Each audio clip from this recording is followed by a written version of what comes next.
বন্ধুরা, আমার মা কি রান্না করছে আজকে দেখি। আজকে সানডে, রান্না করছো মা? বলো।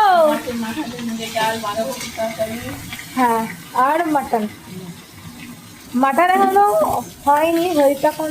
কি কি হয়েছে মা? ওদিকে হয়েছে মুগের ডাল, এদিকে মাছের মাথাটা এখন ভাজছে। তোমার বাবার ডাল তুলে নেবে, ঠিক আছে? ও মাছের মাথা দেবে না। আর এইখানে আছে বাঁধাকপি। এখন ও এই তো সেদ্ধ ডাল তুলেছে, ঠিক আছে। এই না মশলা রেডি। আর তোমাদের আমি দেখাচ্ছি মাটনটা কোথায়। মাটন বলতে আমাদের দুজনের মাটন, কিচ্ছু হবে না। আমার মা লজ্জা পাচ্ছে।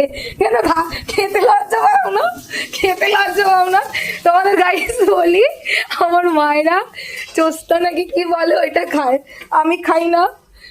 আমার বরটাও খায় না, তাই আমরা দুজনেই দেখো ম্যাগনেট